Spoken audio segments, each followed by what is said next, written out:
اچھا یزید نے اتنا بڑا ظلم کیا، اتنا بڑا اسٹیج سجایا، کسی طرح اقتدار مل جائے. اقتدار ملا کتنا؟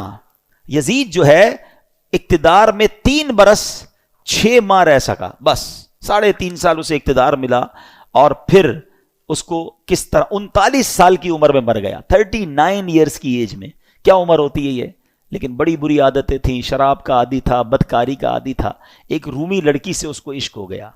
اس لڑکی نے اس کو جنگل میں بلایا، بیابان میں بلایا، اور جب خوب شراب کے نشے میں دھت ہو گیا تو اس کو خنجر کے وار کر کے یہ کہہ کر ہلاک کیا کہ تو بدبخت اپنے نبی کے نواسے سے وفاداری نہ کر سکا، مجھ سے کیا وفاداری کرے گا. اس کو مار کر وہ لڑکی چلی گئی. کئی دنوں تک کسی کو پتہ ہی نہ چلا. چیل کوے اس کی لاش کو نوچتے رہے. اس کے ساتھی ڈھونڈنے نکلے کہ یزید گیا کدھر. بیابان میں اس کی سڑی ہوئی لاش ملی، کھڈا کھود کر اس کو دفنا دیا گیا. یہ انجام ہوا ان ظالموں کا.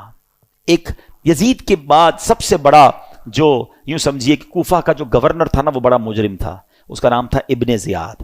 ابن زیاد کی بھی آپ دیکھیں اللہ پاک کی، کہتے ہیں نا اللہ اپنی قدرت کے نظارے کیسے دکھاتا ہے. 10 محرم ہی کا دن تھا، 6 برس بعد 10 محرم کے دن ابن زیاد انتہائی ذلت کے ساتھ مارا گیا، اور اس کی لاش کو، اس کا سر کٹوا کر کوفہ میں مختار ثقفی کو بھجوایا گیا. یہ وہی محل تھا جہاں امام حسین کے سر انور کو لایا گیا تھا. ٹھیک 6 سال بعد ابن زیاد کے سر کو لایا گیا. اب اس کا جب سر رکھا گیا تو ایک بڑا سا سانپ آیا اور اس کے سر کے اندر داخل ہو گیا.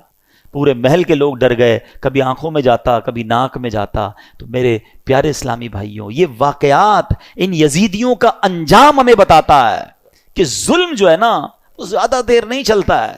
اگر دنیا میں آج بھی کوئی ظلم کر رہا ہے، کسی کا مال دبایا ہوا ہے، کسی کا حق دبایا ہوا ہے، کسی کی زمین پہ قبضہ کیا ہوا ہے، کسی کو ویسے ہی ڈرا رہا ہے، وہ یہ نہ سمجھے کہ یہ پائیدار ہے. ظالم کا انجام جو ہے نا وہ بڑا ہی عبرتناک ہوتا ہے. پھر دنیا تماشا دیکھتی ہے، اور مظلوم جو ہے اللہ اسے ترقی دیتا ہے. ظالم ہونا یہ یزیدی طریقہ ہے، مظلوم ہونا یہ حسینی طریقہ ہے. کبھی ظلم ہو بھی جائے نا تو ظلم کا بدلہ ظلم سے نہیں دیا جاتا. اس نے ہمارے بندے مارے، ہم اس کے بندے مار دیں. آج کل یہی ہو رہا ہے، دشمنیاں چلتی ہیں. ہمارے یہاں نہیں تو کبھی قبائلی علاقوں میں چلے جائیں. ہمارا جب دورہ ہوتا ہے بلوچستان میں اور اندرون سندھ میں تو پتہ چلا وہ خاندانی اور قبائل کی لڑائی چل رہی ہے. انہوں نے ہمارے بندے مارے، اب ہم ان کے ماریں گے. اسی چکر میں زندگیاں گزر گئیں. ختم کریں ان چیزوں کو. ظلم کرنے والا کبھی کامیاب نہیں ہوتا. اللہ مظلوم کے ساتھ ہوتا ہے، مظلوم کی دعا سنی جاتی ہے. تو ہمیں اللہ ہمیشہ ظلم سے